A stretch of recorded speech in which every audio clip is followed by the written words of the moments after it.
This is Matt Relier with Self-Defense School. I'm interviewing Phillip Hevener today. He's a fantastic Bujinkan practitioner, and wanted to get his ideas today, Phillip, on what do you think are your main focuses on the principles of martial art that make what you do work and be so effective?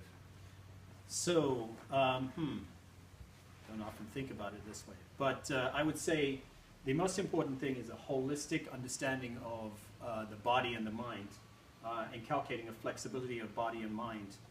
From a Bujinkan point of view, having your Junan Taiso, your flexibility exercises, and also having mental flexibility at the same time, controlling the way your Taijutsu movements go so that they're soft and calm and so forth. So the Junan Taiso, the physical exercises, the stretching, and the mental conditioning to stay fluid and focused are a holistic circle, almost like two sides of a coin.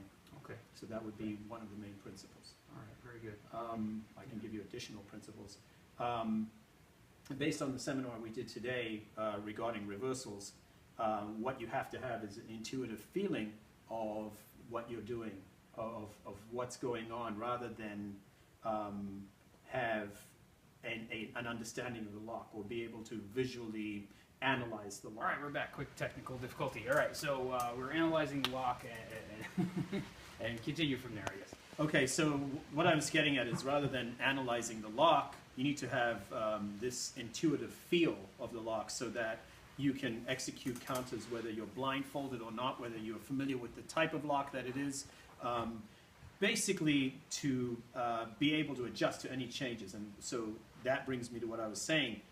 When, I think it was in 2004, when Hatsumi Sensei was focused on Shinden Fudo Ryu, he came up with he brought up a principle called Banpen Fugyo, 10,000 changes, no surprises, that I believe is a Taoist concept.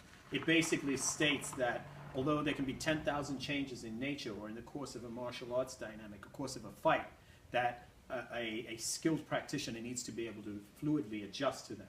And you can only get to this point if you have that conditioning of the body to be flexible and the conditioning of the mind in that whole circle. So those two, that using of Junan Taiso, focusing on soft martial arts, and this focus on this concept Banpen Fugyo, something that. All right, so really just being out of a place where you're not too rigid or set on doing a technique or trying to make something work, but you have to be open to the possibilities, basically. Yes. Okay. You also hear a lot in the Bujinkan about controlling the space, and there are some practitioners who favor a long distance way backing of controlling a space between two opponents, and then there are others who like to manipulate the space by being really close up to the opponent. And I like another concept that also came up a few years ago. I think it was in relation to Hatsumi Sensei's focus on Tagaki Yoshin Ryu, and it's called Koteki Ryoda Juposeshu no Hibun. And basically what it is a Koteki Ryoda, the dragon and the tiger, and there's a combat, and you see it in classical Chinese motifs where there's combat. And this Juposeshu no Ho alludes to essentially 10 proverbial points of contact between combatants or two combatants. So when you were seeing me do the reversals, I like to have contact with the feet, with the knees, and multiple points of contact at the arm, because that allows you to feel, to get information from the opponent. And for being on the receiving end, it's really confusing to be being touched in a bunch of different spots. You don't know where anything is coming from. Absolutely. Right. So it works in both directions. Right. For It sure. almost shorts out your brain, and like, you get nervous, you don't know where to focus. Absolutely. So that could be with strikes, that could be with counters, that could also just be from a point of view of receiving information, or maybe making it difficult for the opponent to move or counter, because you have control of balance points, you have control of the center, and so forth, and you have control of his ability to move out and regain his center. Right, your awareness is on everything kind of all at the same Absolutely. time. Okay. Absolutely. Excellent. Basically having a soft gaze even when you're dealing with the opponent, rather than a focused tunnel vision gaze on an that's individual. probably why you would stress having as many points of contact with the opponent as possible. Absolutely, absolutely, because it gives you multiple sources of information and multiple points of control to deal with the individual. Okay, excellent. Yeah, excellent. Anything else you comes to mind, or?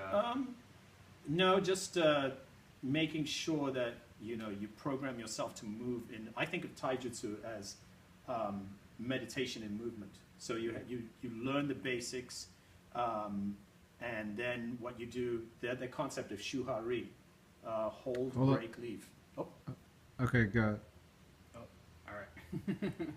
Right. So the concept of shuhari, of holding the basics, breaking the basics, and leaving the basics, which means basically you work on the basics until you get them really ingrained, and then you break them and you play around with them to see what you can find in there, what variations, and then you leave the basics while retaining the underlying principles. I think those things would, in this moment in time, would describe what I do and my particular outlook on this particular way of doing martial arts. All right. Well, thank you very much, Philip. My pleasure. Thank you. Excellent. All right, we'll be back, and you'll see some more folks and their ideas on how they make their martial arts work. Thanks again, Phillip Hevener, and we'll see you next time.